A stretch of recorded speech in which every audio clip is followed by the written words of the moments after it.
दोस्तों सोचिए, अगर आज आपके किए गए काम ही कल आपका खाना बन जाएं, तो क्या आप मेहनत करेंगे या आलस? आज मैं आपको भगवान बुद्ध की एक ऐसी सच्ची और अद्भुत कहानी सुनाने जा रहा हूँ जो आपके जीवन की सोच हमेशा के लिए बदल देगी। नमस्कार दोस्तों। भगवान बुद्ध ने एक बार अपने शिष्यों को जीवन का एक अनमोल रहस्य समझाते हुए कहा, दूसरों की मुश्किलों और दुखों में आनंद लेना बंद करो, क्योंकि संसार में एक अद्भुत नियम है। जो चीज़ तुम्हें देखने में, सुनने में या अनुभव करने में आनंद देती है, ब्रह्मांड धीरे धीरे वही तुम्हें वापस दे देता है। बुद्ध ने मुस्कुराते हुए आगे कहा, यदि तुम्हें किसी के कष्ट में मज़ा आता है, तो एक दिन वही परिस्थिति तुम्हारे दरवाजे पर दस्तक देगी। और अगर तुम्हें किसी के सुख में सच्चा आनंद मिलता है, तो वही सुख एक दिन तुम्हारी झोली में भी आएगा। उन्होंने कहा, इसलिए इस एक आदत को बदलो, दूसरों की पीड़ा में आनंद लेना। मन वही आकर्षित करता है जिसमें वह डूबता है। बुद्ध ने आदतों की गहराई को समझाते हुए कहा, तुमने अक्सर सुना होगा, आदत से मजबूर, या जैसी आदत वैसा जीवन। लोग समझते हैं कि आदत बस यूं ही बन जाती है, पर सच यह है कि हम पूरी जिंदगी अपनी आदतों के अनुसार ही जीते हैं। हमारी आदतें ही हमारा चरित्र, और हमारा चरित्र ही हमारी किस्मत बनाता है। थोड़ा रुक कर उन्होंने एक घटना सुनानी शुरू की। बहुत समय पहले एक राजा था। वह न केवल अपनी प्रजा से प्रेम करता था, बल्कि अपने परिवार का भी अपार ध्यान रखता था। वह न्यायप्रिय था और प्रजा में प्रिय भी।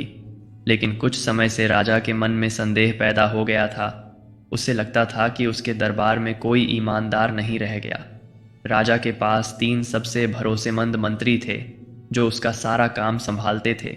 लेकिन राजा को खबर मिली कि इनमें से एक मंत्री उसके खजाने से चोरी कर रहा है और अपने काम में लापरवाही बरत रहा है। राजा के लिए यह बहुत कठिन परिस्थिति थी। वह सोच में डूबा था, इन तीनों में से कौन मेरा विश्वास तोड़ रहा है।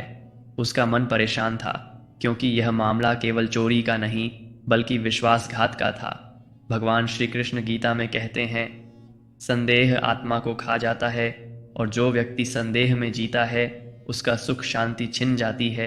इसका अर्थ है, जब मन में संदेह बैठ जाए तो सत्य को जानने के लिए विवेक और धैर्य के साथ कदम उठाना चाहिए।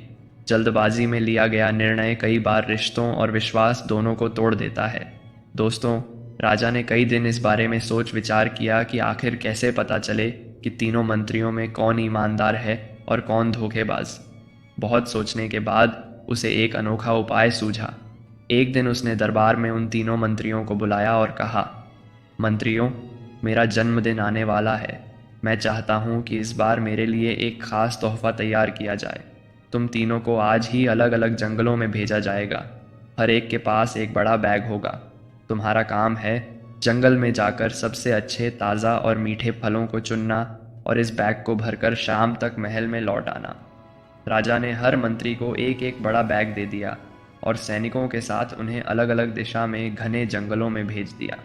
पहला मंत्री, सच्चा और मेहनती पहला मंत्री ईमानदारी और मेहनत के लिए जाना जाता था। वह जैसे ही जंगल पहुंचा, उसने सबसे अच्छे और मीठे फलों की तलाश शुरू कर दी। उसने ऊंचे ऊंचे पेड़ों पर चढ़कर, कांटों से हाथ जख्मी कराकर और पसीना बहाकर अपने बैग को ताज़े, रसीले और खुशबूदार फलों से भर दिया। शाम तक वह थक चुका था, लेकिन उसके चेहरे पर संतोष था। मैंने अपना काम ईमानदारी से किया है। दूसरा मंत्री, चालाक लेकिन आलसी दूसरे मंत्री का मन चालाकियों में चलता था। उसने सोचा, राजा के पास इतना समय थोड़ी होगा कि वह हर फल को देखकर जांच करे। वह बस ऊपर ऊपर देखेगा। इसलिए उसने बिना ज्यादा मेहनत किए जमीन पर गिरे हुए फल उठाने शुरू कर दिए। इनमें से ज्यादातर फल सड़े गले थे, जिनमें बदबू आ रही थी, लेकिन उसने परवाह नहीं की।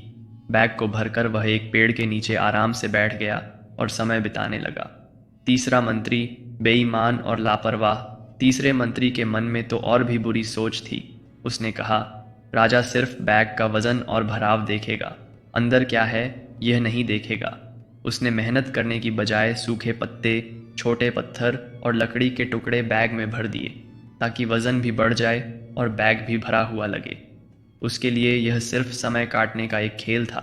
भगवान श्री कृष्ण गीता में कहते हैं, यथार्थ कर्म ही मनुष्य की सच्ची पहचान है, क्योंकि कर्म का फल किसी से छिप नहीं सकता।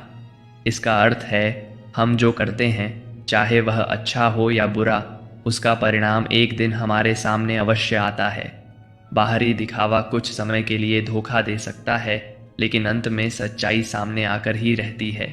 भगवान बुद्ध ने कहा, जब तीनों मंत्रियों का समय समाप्त हुआ, शाम ढल चुकी थी। वे सब अपने अपने बैग के साथ महल लौट आए। राजा ने उन्हें देखा, लेकिन बैग खोलकर अंदर झांकने की जरा भी कोशिश नहीं की। राजा ने बस इतना किया, तीनों को अलग अलग कोठरियों में डालने का आदेश दे दिया। फिर सैनिकों से कहा, 1 महीने तक इन्हें कोई भोजन नहीं दिया जाएगा। जो भी खाना है, यह अपने बैग से ही खाएंगे। अब असली परीक्षा शुरू हुई। पहला मंत्री, मेहनत का मीठा फल पहला मंत्री, जिसने पसीना बहाकर, चोट खाकर और समय लगाकर अपने बैग को ताज़े, मीठे और रसदार फलों से भरा था। उसने जेल के भीतर आराम से अपना समय बिताया। हर दिन स्वादिष्ट फल खाता, पानी पीता और बिना चिंता के 1 महीना पूरा कर लिया।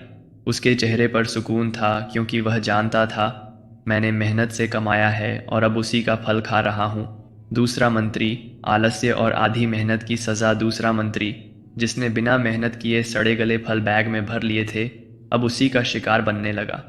जेल में उन सड़े हुए फलों की बदबू ने उसका जीना मुश्किल कर दिया। वह मजबूरी में वही गले सड़े फल खाता और कुछ ही दिनों में उसका पेट खराब हो गया। बीमार होकर वह समझ गया, थोड़ी मेहनत बचाने के लिए मैंने अपनी ही तबाही मोल ली। तीसरा मंत्री, धोखे का कड़वा परिणाम। अब तीसरे मंत्री की बारी आई, जिसने बैग में सिर्फ सूखे पत्ते और पत्थर भरे थे। उसके पास खाने को कुछ भी नहीं था। 1-2 दिन तो प्यास और भूख सह ली, लेकिन फिर उसका शरीर कमज़ोर पड़ने लगा। वह पत्थरों को देख पछताने लगा। काश मैंने भी थोड़ी मेहनत कर ली होती। काश मैंने धोखा न किया होता। लेकिन अब पछताने से क्या फ़ायदा? समय और अवसर दोनों हाथ से निकल चुके थे। श्री कृष्ण गीता में कहते हैं, जैसा बीज बोओगे वैसा ही फल पाओगे। इसका अर्थ है, हमारे आज के कर्म ही हमारा कल बनाते हैं। जो मेहनत, ईमानदारी और सद्भावना आज बोते हैं, वही सुख, सम्मान और सफलता बनकर लौटते हैं। और जो आलस्य, छल और बुरा कर्म बोते हैं, वे दुख, पछतावा और विनाश का कारण बनते हैं। भगवान बुद्ध का संदेश। बुद्ध ने कहा, यह कहानी हमें बताती है कि जब हम अपने काम में आलस्य और बेईमानी अपनाते हैं, तो तुरंत तो शायद कोई नुकसान न दिखे, बल्कि उस वक्त हमें आराम और सुविधा महसूस हो। लेकिन भविष्य में वही आलस और धोखा हमारे सबसे बड़े दुख का कारण बन जाता है। उन्होंने आगे कहा, आपने कई बार लोगों को कहते सुना होगा, काश उस समय मैंने मेहनत की होती तो आज मेरी ज़िंदगी अलग होती। लेकिन उस वक्त उन्होंने आराम चुना था, मेहनत नहीं। और जिसने मेहनत को अपनाया, वही आगे बढ़ गया, अपनी मंजिल तक पहुंचा। समय की कीमत अनमोल है। हम लाखों रुपए देकर भी अपनी ज़िंदगी का 1 मिनट वापस नहीं ला सकते। समय की सबसे अच्छी बात यह है कि यह हमारे हाथ में है कि हम इसे कैसे बिताते हैं। और सबसे बुरी बात यह है कि यह बिना रुके बीत जाता है। गरीब हो या अमीर, सभी के पास दिन के 24 घंटे हैं। फ़र्क बस इतना है कि कौन इन घंटों का सही इस्तेमाल करता है और कौन उन्हें व्यर्थ गंवा देता है। इसलिए अपने हर एक पल का हिसाब रखो। सोचो, मैं यह समय किस काम में लगा रहा हूँ। श्री कृष्ण गीता में कहते हैं, कर्मण्येवाधिकारस्ते मा फलेषु कदाचन। अर्थात तुम्हारा अधिकार केवल कर्म करने में है, उसके फल में नहीं। इसलिए पूरे मन, श्रद्धा और ईमानदारी से अपने कर्तव्य को निभाओ, क्योंकि यही तुम्हारे भविष्य की नींव है। दोस्तों, समय ही जीवन है। समय निकल गया तो मानो जीवन का वह हिस्सा सदा के लिए चला गया। इसलिए अपने हर दिन, हर घंटे और हर मिनट को सार्थक बनाओ। मेहनत, ईमानदारी और लगन के साथ जियो, ताकि आने वाले कल में तुम्हें पछताना न पड़े। याद रखिए, जीवन में सुख या दुख, सफलता या असफलता, सब कुछ आपके कर्मों के हाथ में है। और सही कर्म ही आपको उस परम सत्य तक पहुंचा सकते हैं, जहां से फिर कोई दुहक छू भी नहीं सकता। जय श्री कृष्णा।